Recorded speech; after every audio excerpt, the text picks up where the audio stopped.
Hey guys, welcome back to I'm Just a Fan. It's your host, Ben. And today we're going to be talking about the Eagles advancing to the Super Bowl, beating the Commanders 55-23. Let's talk about it. So, to preface, my voice is still a little messed up. I was there again on Sunday, went to the NFC Championship. This has been a dream of mine since I was a young boy. Pretty much ever since I've been able to understand the game of football, I always dreamed of seeing the Eagles in the NFC Championship, which I then had my dream achieved in 2017, where they won the NFC Championship against the Minnesota Vikings, and I got to see them go to the Super Bowl. But then my dream changed as I continued to get older. I was like, oh my God, I want to go to that game. 22, I was in college. I didn't have the money. I couldn't go and see them beat the 49ers in Philly again. But this year, I had the opportunity. As I've said in my last couple of videos, I've gone to every game in the playoffs this year for the Eagles. And there was no way I was missing this game. It was an insane time. It was just insane. It was insane. The atmosphere was fantastic. Tailgating was on 10. Better than I've ever experienced it just for the tailgate.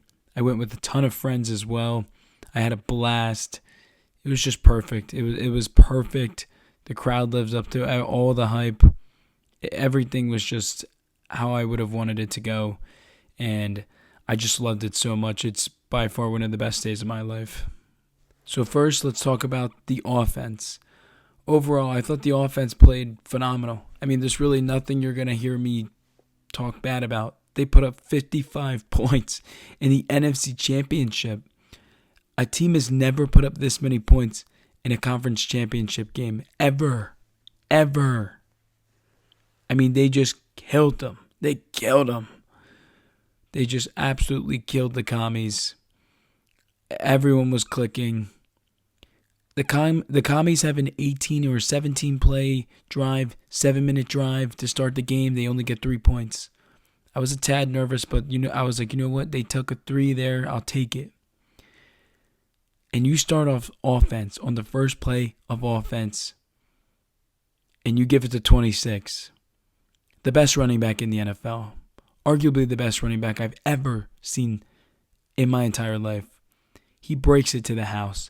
And when I tell you, I was just mentioning the atmosphere, that stadium was shaking. The second I saw him have that spin move and then hit the gap, it was like all hell broke loose. That place freaked out. I mean, I have not experienced anything like it. Last week's run against the Rams was pretty close, but this was a different level just because it was the first play of the game. Fantastic blocking from Mailata, the entire O-line. Fantastic blocking by A.J. Brown, Goddard. Everyone did their thing. I mean, there was just no way that they were stopping Saquon that day, especially after that run. There was just no way.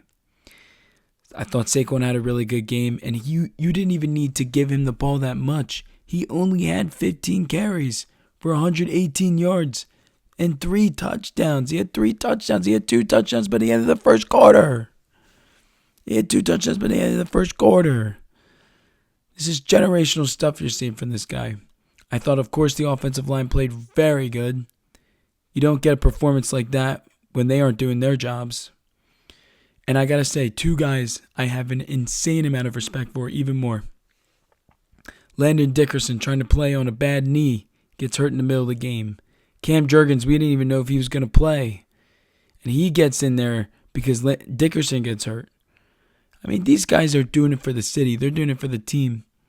I love these guys, man. Ton of respect for them. Not that I didn't respect them before. But this is a different level now. You're putting your body on the line in the biggest game of the season so far. I'll forever remember that, and I will, I'll never forget that. And I really do appreciate that from those 2 specifically. Of course, the passing game was the big talking point this week. I even said in my preview, I was a tad worried about how they would come out in the passing game. But man, when you doubt him the most, he responds. Jalen Hurts, I think, had his best game of the year. Just with the moment, the throws he hit, and he was on a bum knee. That was my biggest X factor going into the game, and you didn't even miss a beat. You didn't miss a beat. He was mobile. He was making plays, extending plays, hitting guys with precision and accuracy. That 4th and 5 throw from Jalen might have been the play of the game other than the Saquon play, just because that kept the Eagles alive. It was 14-12 at that point in the second quarter. If you didn't get it there, all momentum was in Washington's favor.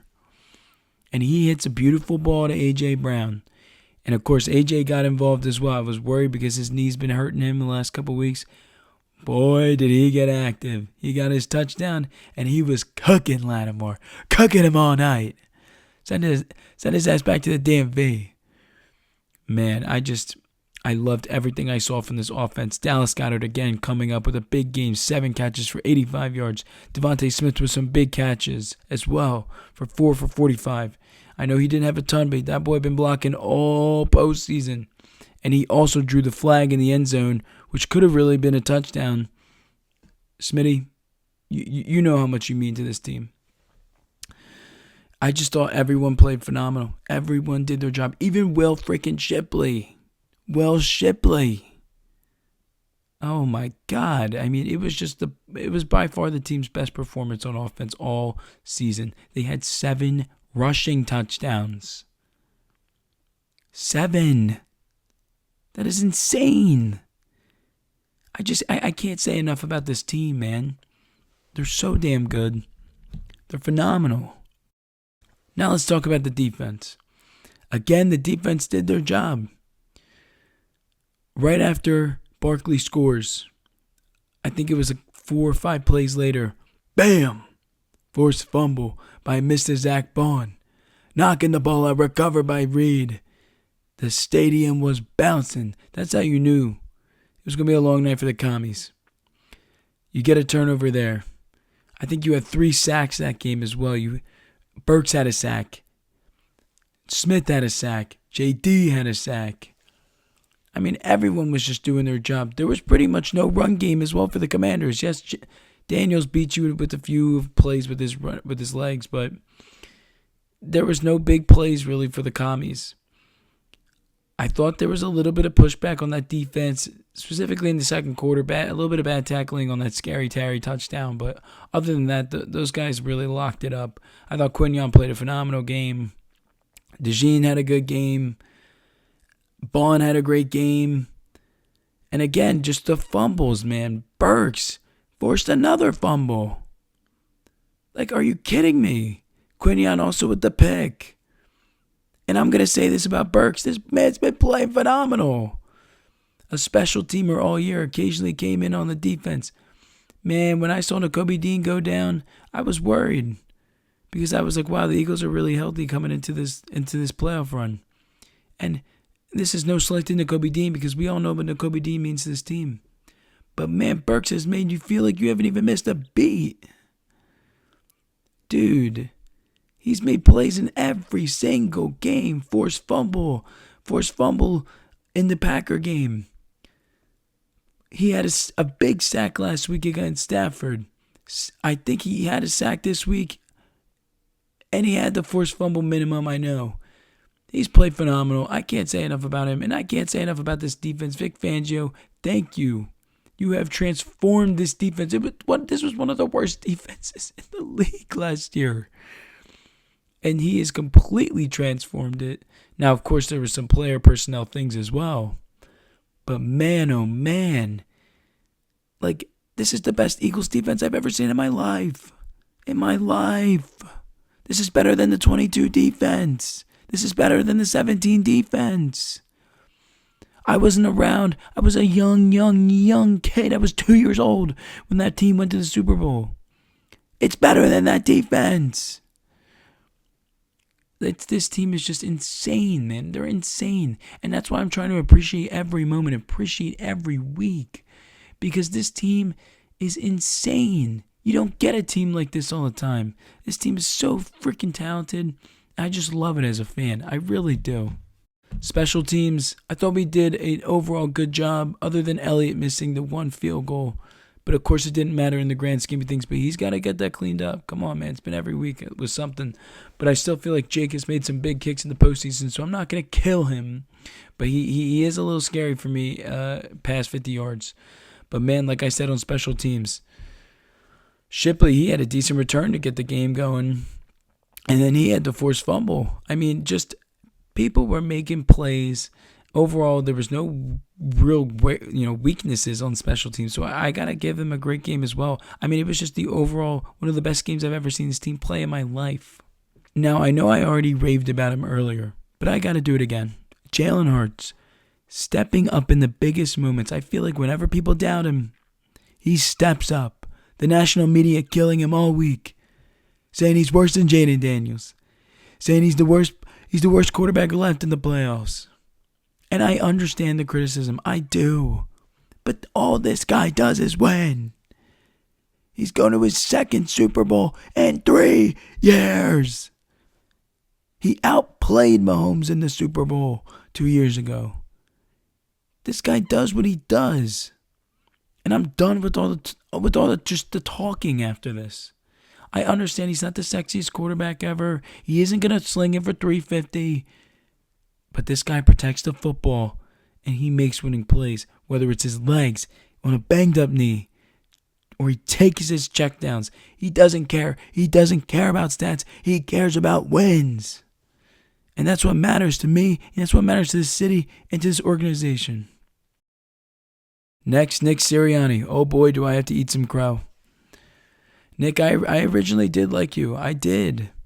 But last year, you lost me. You lost me last year, man. I really lost faith. I did. But I got to say, and I'll eat crow. I wanted you going after the Tampa game. I was really getting to that point. But man, oh man. I got to give him credit, man. This guy adapts. He adapted so well. He did such a good job. He had a new role this year, and he handled it like a boss. There were some rough patches. He had a tremendous relationship with Jalen, yelling at the fans in the Browns game. But, man, he gets these guys to play. And after listening to multiple interviews with these players, one thing they all do is they talk about how they play as a team. That comes from him. He gets these guys ready to play. And he's getting them to a second Super Bowl in 3 freaking years. How many people can say that? Doug never did this. Andy never did this in Philly. So I got to give Nick a ton of credit for battling and just the adversity. It's kind of like I was saying in my video with Ohio State and Ryan Day. There was so much adversity this year for Nick Sirianni, and he shut everyone up. He shut me up. And I got to give him so much credit. I got to give him credit. Extremely impressed with what he did this year as a head coach for the Philadelphia Eagles. Credit to the Commanders. The team played overall, I wouldn't say they played great. I mean, you have freaking 4 turnovers, but it was a great year for them. I just wanted to give them respect. They were making me a little worried in that second quarter, and I got to shout out their fans. As much as I don't like you guys, every single one of the people I talked to on Sunday was cool. Now, I don't know if it was because they were coming into the link and they kind of knew their place, but every single one of them was cool. So I just want to give a shout out to you guys. And last, I love this team. I love this city. And especially, I love this season. This team has made me so happy. I'm recording this now on Tuesday the 28th, so it's now been 2 days. But yesterday, I had to go to work at 8 a.m. I couldn't stop thinking about the Eagles. I'm watching highlights all day, thinking about it all day. Even when I got home from work, all freaking day. I was on a 2-day high just from the Eagles going to the Super Bowl. I mean, this team just brings me such an insane degree of happiness. And I was down there abroad for a little bit Sunday night, just seeing the city be together. It was phenomenal. I love this stuff. And it really hit home for me because I wasn't in the Philadelphia area the last couple of years because I was at college. And just not being there for the 22 run for the Phillies and the Eagles, it killed me. But to be here for this run, it's really making up for it. And specifically to this 2024 Eagles team, I said this about the 22 team, but I don't think I'm living in the moment. This is the best team I've ever seen this franchise put out since I've been watching football. I have now been watching football since 2013, so it's been 11 straight years of me watching, and I've seen some pretty good teams. 17 was a good team. 22 was a good team. 18 was a slept-on team. But this team is different. You have a 2,000-yard rusher in Saquon Barkley, an MVP candidate. You have Jalen Hurts. You have AJ Brown, Devontae Smith, Dallas Goedert. You lose Kelsey, and you don't miss a beat on the offensive line. Shout out to Mekhi Becton. That man's been a pleasure to watch as well. This defense, Jalen Carter coming into his own, JD playing his role, Nolan Smith now is tied he has the most sacks in a single postseason run for the Eagles, and he's second already on postseason sacks, I think. This guy's a second-year player. He's coming up his biggest moments have been in the playoffs. I'm blanking on the guy's name, 58. I think he's our rookie. He's been playing like a dog. Burks, Nakobe Dean, Bond. This guy's a dog. Howie, give him a blank check. And this secondary, I have never loved the secondary more than this team. You got Reed, Blankenship in the back. And then you got CJ. And then at the corners, you got Darius Slay, Cooper DeJean, Quinyon Mitchell, Isaiah Rodgers. You got dogs. Jake Elliott, even Braden Mann. Everyone, man. I love this team. I love them, man. I love them so much. I really, really, really hope they get the job done in 2 weeks.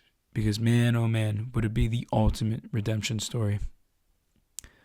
That's all I got for you guys today. I will be having tons of content coming soon. Trust me.